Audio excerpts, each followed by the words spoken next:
Just before we get into the podcast, I'm going to ask you to do me a favour and hit subscribe. Why am I asking you to hit subscribe?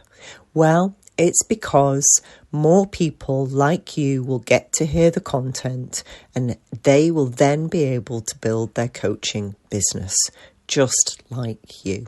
It's nice to be nice, isn't it? Thanks for listening and subscribing. Okay, everybody, welcome to the Cracked Kick-Ass podcast. I have the amazing Sarah Yandell with me today. I've known her for, 3 years, maybe 4 years, Sarah? Yeah, time flies. Yeah, it does. And you were introduced to me by the amazing Lauren Jones, the brand guru that everybody really needs to get to know if you want a superb brand. And Sarah, I put a shout out on LinkedIn a few weeks ago now to ask people who had an interesting background and came to coaching to shout out. And you volunteered, so thank you very much for doing that.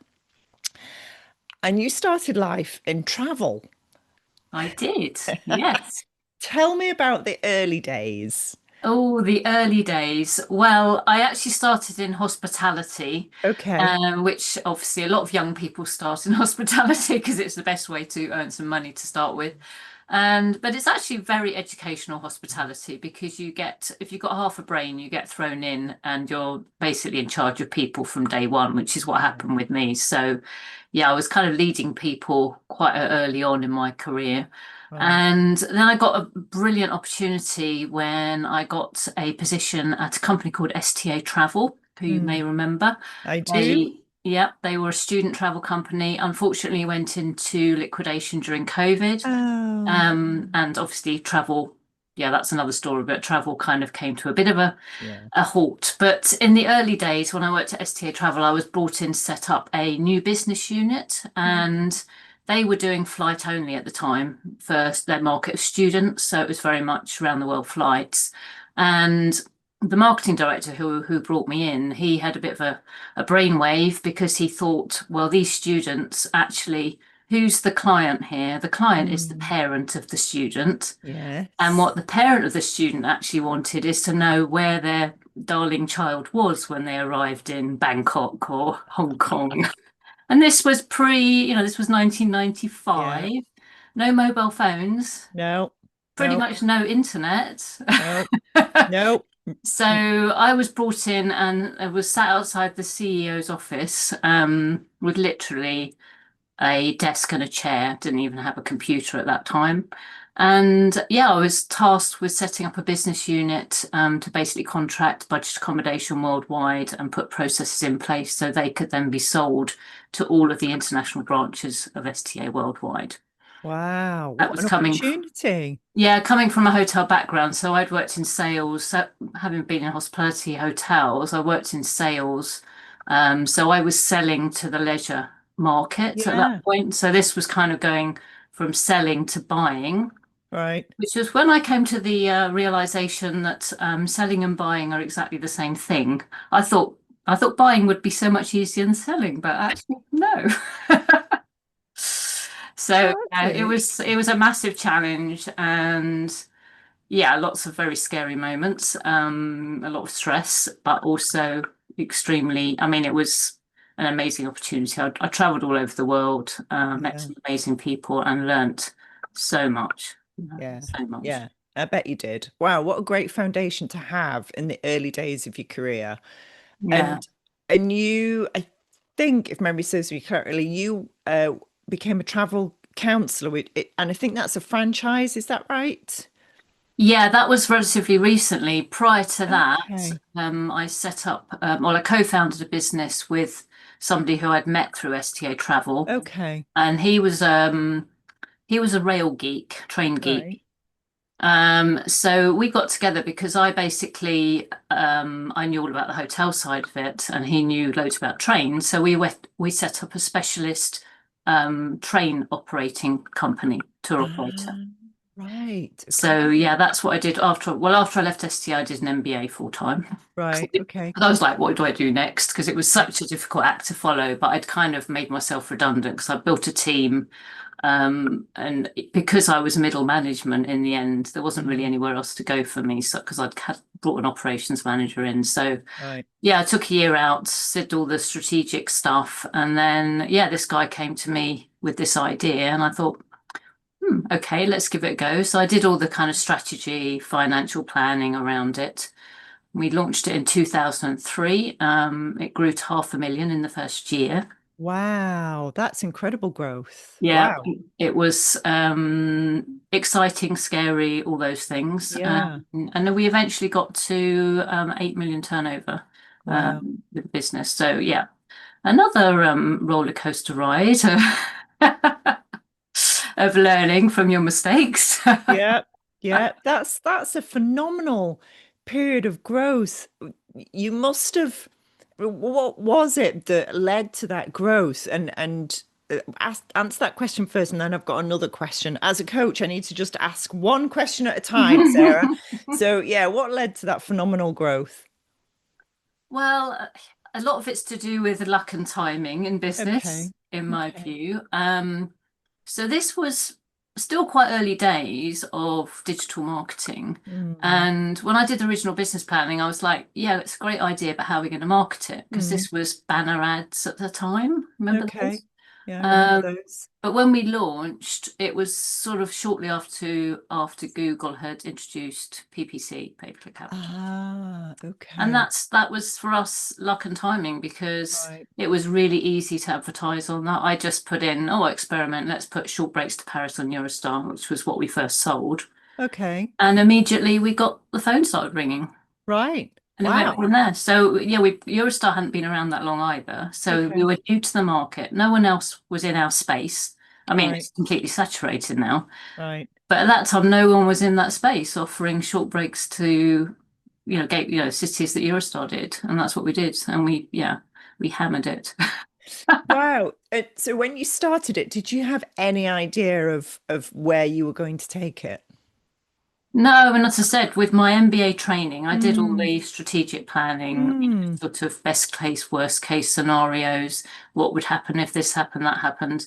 Um, and our growth was so far over what my best case scenario was. I hadn't even thought, you know, never thought that far ahead. So Right. I Right. mean, there were lots and lots and lots of challengings. I mean, Yeah. growth is challenging. Yeah, it is. It's you think, well, your business growing, that's great. It is great, but also very challenging. Getting the right people in, growing the team, changes in the market, 2008 recession. Mm. The travel arena is very highly regulated. Right. Cash flow is difficult. There's Okay. so many challenges. But yeah, our vision, I mean, that's one thing I talk about now is like how important it is to have a clear vision. We didn't have a vision, no.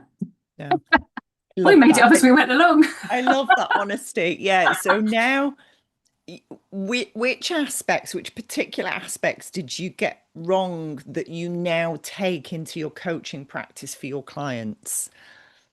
I think the numbers is the most important thing Yeah. to understand, Yeah. to really understand your numbers, and the people side. But that was less of a challenge. I mean, I had quite a lot of experience with people Mm. management, so Mm. although we did make some mistakes, we moved quite quickly on that. Had a brilliant team, Good. and I think in travel that's easier because there's lots of benefits that they get from working in Yeah. travel. Yeah. Yeah. But yeah, I would say the number one thing is numbers because if you run out of cash, you haven't got business, and It's true. that's end of story. Yeah. End of the business. Yes, you're absolutely right. Yeah. Okay. So how did you land in coaching? Well, yes. So a few iterations later, Mm. Yeah. you're right. I was a travel counsellor for a while, so I exited that business. Can't remember when it was now, but anyway, I thought I'm going to start the travel counsellor's business because I Mm. could do it from home. My personal situation was I was a mum by then, and obviously I was commuting to London, and yeah, so I did that. It was a bit dull, to be honest. Right. Okay. You had a roller coaster of a ride so far. So yeah, I'd imagine working from home was a bit, yeah, a bit staid. Yeah, it was a hard act to follow, and Yeah. I missed having a team. I think that was the Mm, thing. That the thing that I really enjoy is supporting other people, developing other people, and yeah. having a team, and see them grow is just so rewarding. Yeah. And what I was doing at travel council, I didn't know any of that. No people, no team, just me. Yeah. Um, so yes, I've sort of done a few bits and pieces since then, trying to find my way really in terms of what I Mm, do, that's where the vision thing comes in and the values, and you start thinking, well, I've got to the stage of my life now. I want to do something that is really right for me. I'm going to enjoy, I'm going to find fulfilling, and it's going to use all of this stuff that I've learned, because I just felt I'd wasted it in a way. It was like, well, yeah, it was great, but I've got all of that still, and most of it hasn't changed. The fundamentals of business haven't yeah. changed. Tired of being a lonely coach? Well, don't be alone any longer. Join us at tricrest.com, tricres.com. Find all the models, frameworks, PowerPoints, tools you're ever going to need as a coach, help on marketing, selling, and position yourself as a coach, plus a lot of other great kick-ass coaches are in that community. We'll see you there, tricres.com. Bye. Digital marketing's changed quite a lot. I mean, that's always been my my most challenging part, because Yeah. it wasn't really around when we first launched the business.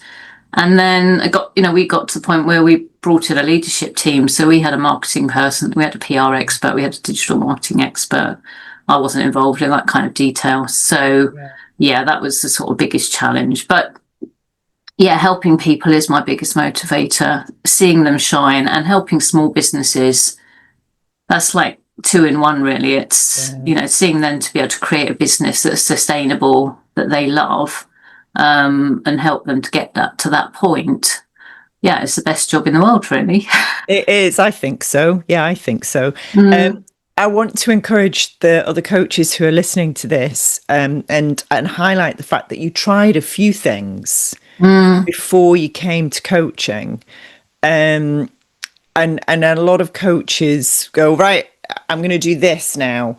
Oh, I don't like that, but I can't change. That's not true, is it? No, well, let's say in the most recent years, I've been a travel counsellor. I then went back to being employed, Okay. because I wanted to have a team again, and I wanted to work locally. So I worked for a local tour operator, Right. and I had a team, but yeah, I couldn't work for the owners of the business. I think when you run your own show, it's really difficult to work for Yeah, anybody else ever again. yeah. Because you just sit there and going, I would do that very differently, or yeah. It was. I mean, it was an amazing business, because Yeah. they were they were a Nordic specialist, Oh wow. and so I did these amazing trips to Scandinavia, Right. including taking families to meet Father Christmas. Oh, fabulous. Yeah, well, it's quite Fabulous. stressful, actually, quite stressful. Right. But yeah, the business itself was badly run, and it was a husband, no, it was a father and son team, and Right. they didn't agree between them. So yeah, that Oh, didn't last very long. ooh, And then, of course, okay. COVID came along. So that was another complete reset. Hmm. All of my career up to that point had been in one industry.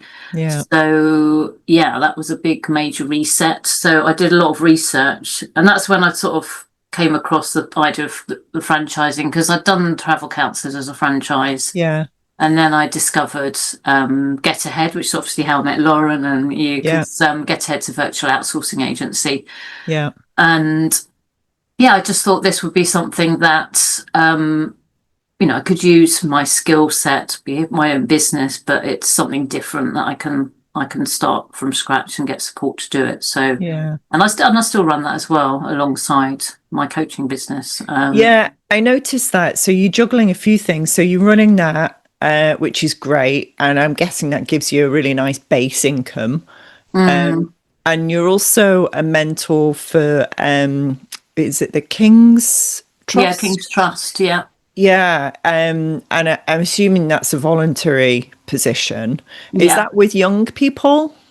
Yeah. Young Okay. people. So far, I've been doing that for about 3 years, and so Yeah. far I've been matched with women. I haven't specifically said women, but I Okay. do through coaching. I work with women, so that's quite nice actually. So Yeah. yeah, then they're quite young, and a lot of it is yeah, it's very different to my actual clients because they lack a lot of confidence, a lot of them. Right. So a lot of it's they got the ideas, but Yeah. yeah, it's supporting them. It's so, but that again, it's very rewarding to do it. Yeah. Nice. So who are your clients? My clients Mm. are women Okay. who are, they've got a business, Right. but they're feeling very overwhelmed with the business. Okay. So they're looking to grow, but they don't really have everything aligned yet. So they're looking for some help to actually bring that clarity and take them on that journey, typically from being an overwhelmed business owner to being an inspirational leader. Oh, lovely. Lovely. So do you focus on the leadership aspect, or is it the whole business that you're looking at? Yeah, I mean, I do particularly like working with women who've got to the stage in their business where they are starting to build a team, Okay. as opposed to solopreneurs. Yeah. Um, but the framework that I've now got, which is called the B.U.I.L.D Framework, which I work through, so it's a structured program that they can go through. That basically covers various aspects. So the blueprint, which is all around the vision side of Okay. things. The the the U is for uncovering the power of numbers, which we talked Right. about being the most important thing. Right. The I is for integrating systems and processes, because that's basically, if you're going to build a business, you need to do that first. You And the do. L is about leveraging the team. So that's Okay. the team part. And D is developing a future plan. So it's the going forward to Amazing. the next stage. And Yeah. is that a methodology you created? Mm, Fabulous. I love yes. it. Yeah, I I've love that. trademarked it as well. Good. Quite right too. Quite right too. I mean, none of it's completely original, as we know. No. No. Business is business, and Yeah. it's how I think the framing of it and the structure of it. I think it just makes it easier for clients to see where they're heading. I mean, Yeah. it's how I personally like to learn. I like to have a structure. I like to know that I do this and then I do that and then I do the other. And it's kind of, you can see it through from A to B to C, and that's why I think that works well. And people know what they're getting as well. In that case, Yeah. they see it. Yeah. Yeah. No, it's something I talk to our coaches about all the time is you need a product in order to explain what the journey the client is going to go on and what that includes and what it doesn't include.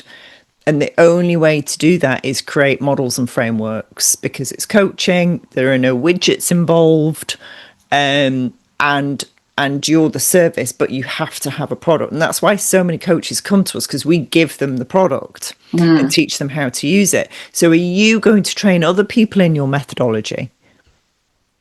Um, I'm not going to train other coaches, but I Okay. mean, that isn't my target. Well, I'm not saying I wouldn't train coaches, No.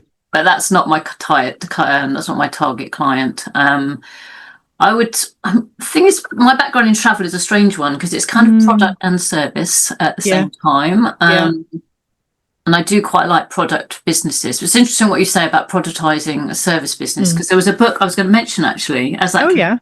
I don't know if do you know this one, Built to Sell. Uh, no, but somebody has bought it for me. I think it's on a shelf somewhere. Yes. Your shelf looks a bit like mine. Yeah. Yeah. But yeah, that's really interesting because it's talking about, you might have a service, but if you put it into a little kind of package Mm. or framework, it becomes much easier to sell because It it's does. you're buying something rather than something that that's just intangible. So Yeah. yeah, just in your head, you sort of feel you're getting more value for it, and there's more structure to it. So Yeah. yeah, so that's quite. I'd recommend reading that if you can find it on your bookshelf. Yeah, I will do. I will do. I might put it on audiobook because I'd listen to things like that Mm. when I'm traveling to and from clients. And are your clients, are you working face to face or online with them? Well, I actually work with them online, but I Okay. do a lot of local networking, and Okay. a lot of my clients I do meet locally. Yeah. So I usually kind of have a coffee with them as well as Yeah. the on. But I find the online coaching is better for both sides. Right. It's yeah, I mean, obviously you've got a private space automatically Yeah. and less distractions. So yeah, that works well for me. Yeah. No, that's good. And what's your vision for your business then? Where are you going to take it? Ah. Well, I kind of got a really big picture vision, Right. which is what vision should be, really. Yeah. Which is I want to do my little bit to encourage more women to build bigger businesses, Mm, more seriously big businesses. I yeah. do think women tend to get to a point where they feel through what's going on in their head often, or could be Mm, circumstances, because women are often balancing many other things other yeah. than running their business. Yeah. Um, I just see that there's that point where when you're growing a business, you can get to where you're making enough money to be able to bring people in. Mm, And that means you can stop doing all the doing. yes. You can start stepping back from the day to day. And there's no reason why you can't grow a business as a woman and still have time to do the other things that you might have in your life, your other Yeah. commitments to family or whatever it might be. Yeah. So, yeah, my big picture vision is in some shape or form to change that dynamic that we have in society where women don't kind of get to a point. I know in corporate, a lot of women's like leave corporate because Yeah. it's just too stressful, too Yeah. much. But Yeah. if you run your own business, you're the boss. So you can be very successful and start building a team who are running the business and get it to a point where it's a sellable business. Yeah. Not necessarily sell it, keep it, still Hmm. be the figurehead, Yeah. and do other things you want to do, but still have a business that's making money for you. And that's for me, to get people to that point is my ultimate ambition. Yes. Yeah. So Yeah. yeah. Yeah. I agree. And I spend my whole time with my clients. I work with men and women, just getting them to let go of stuff. Mm. So that they are free to either do more thinking about the business or have a better balanced life, definitely. How easy or hard is it for your clients to let go? You know, I come across a lot of blokes in particular who really won't let go of things. I've found in my time, and this is a generalization and it's only my experience, that the women are more readily able to let go. What's your experience? Yeah, I'd probably agree with that actually. I don't want to sort of be sexist on this. I'm only going from No. my own experience of being Yeah. managed by men and being managed by women. Yeah. Um, yeah, I don't know. I don't know. I think women can be extremely good leaders and potentially better than men as leaders, as opposed to business owners, like Yeah. two things differently. Yeah. They are different. But I Yeah. think if you are a very good leader of your people, then that means you're good at letting go, because that's the whole Mm, concept of leadership is delegation and ensuring that you've got the right person doing the right thing, and you don't need to be hanging on to it because you've made the right decision about them. You're giving them the support when they need it and let them just get on and fly when that's yeah. the right thing to do. And I think as women we're better at that, Mm. at letting go. Yeah, I generally that's what I've observed too. And you've raised something really interesting. Some of the people I work with consider themselves to be business owners and not leaders.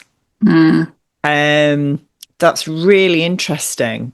And and if I think back to all the clients that I've worked with, the main issues around people have been because the owner doesn't see themselves as a leader. They yeah. just see themselves as a business owner. Fantastic business owner, phenomenally successful, usually got 3, 4, 5 businesses on the go because they're really good at it, but not that leadership piece.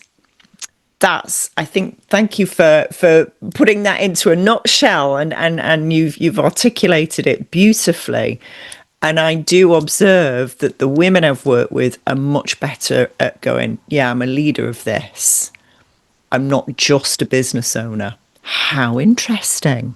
Yeah, it's true, isn't it? Because it is, I mean, there's so many skills needed to run a business. Yeah, And I there are. always think with a growing business, it's very hard with one person. I mean, I co-founded my first business, and that worked well because he was the ideas person Okay. and I was the doer. Right. So between us, we created a really good business. And I think often businesses find it hard when there's only one person, and naturally one person doesn't really have both those skills because they're very contrary. Someone who keeps coming up with new ideas and exciting and off there. Oh, we could do this, we could do that, which is what he was like, drove me mad. I was going, no, we can't do that yet. We have to get this right first. We haven't got a process. We haven't got people. Yeah, I'm that person. I'm the second ideas. one. Oh, you're the ideas person. I'm the ideas one. I have an idea every 10 minutes. Yeah. Oh, do you? Yeah. Who's the person who gets it done then for you? Alison, who works in northern Spain, who does all the back office, the email sequencing. She'll edit this video. Hello, Alison. She does all of that organizing and tidying up and going, Rebecca, we can do this, but what about this, and this? And I go, oh yeah, okay. Yeah. So I have an Alison. Yeah. I think we all need an Alison. 100%. Brilliant. Okay. Yeah. Where can people get hold of you? Well, I'm all over LinkedIn. Good. That's probably the first place. And I've got a website, which is yandellcoaching.com as well. Brilliant. But yes, I mainly hang on LinkedIn. I'm just going to be launching a YouTube channel, which is quite exciting. That's new for me. So fabulous. Good luck with that. So we'll see how that one goes. But yes, I tend to hang out on LinkedIn mainly. It's great. Yeah. We will make sure both of those links are in the show notes so people can get in touch with you and get hold of you. And my last question, Sarah, is if you knew you only had a year left on this planet, how would you live the next 12 months differently? Well, it would involve traveling the world. Right. Okay. Yeah, I think travel is the biggest education of all, and I'm very privileged to have experienced that, and I continue to travel a lot. So I would just decide I'm just going off for a year and traveling. Great. Where would you go first?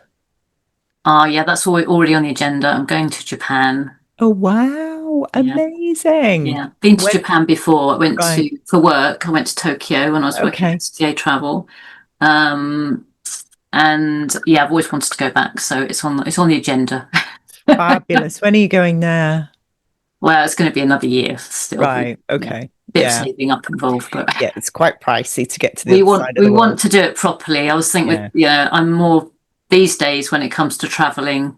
I've done all the cheap stuff, but I'd rather do a really big trip properly and no, quite right. One of the things, conscious decisions I made about raising my kids, I've got 3 kids, was that two things. In Edinburgh, there are so many private schools. There are more private schools in Edinburgh than anywhere else in the UK, apart from in London. So there's always a decision, do you send your kids to private school or not? And I made a conscious decision to actually spend the money on travel. So I've taken the kids, they all went on a plane before they went on a train. And I've taken them to all kinds of weird and wonderful places because I agree with you that actually is a much better education than anything you could get in a classroom. Well, I'm the same. I took my daughter she came with me to Australia when she was 4. Right. Yeah. And because we opened an office, because we went international, we had an office in Sydney. Wow. So I was over there helping in the office set up, and my husband at the time and my daughter came too. No, it's fabulous. It really, really is. Sarah, thank you so much. I wish you all the best with your build coaching model. It sounds fantastic. It's one of those things, cracky, I wish I'd have thought of that one. Uh, it's great. You've trademarked it, which is the right thing to do. And all those coaches out there, if you come up with a particular model and you could trademark it, it's worth doing without a shadow of a doubt. It's your IP, it adds value to your business. And I urge any female founder who's out there who needs that support to get in touch with you, Sarah. So thank you very much indeed. That was fantastic. Oh, thanks for the opportunity, Rebecca. Thank you for listening. We really appreciate it. We hope you got true value out of it. And if you did, what would be lovely is if you could leave us a 5-star rating. Why 5-star? Well, that helps the algorithm. And as we all know, the algorithms rule the world. So if you've enjoyed it and you've got value out of it, give us a 5-star rating so other people can enjoy it too. Thanks. See you next time.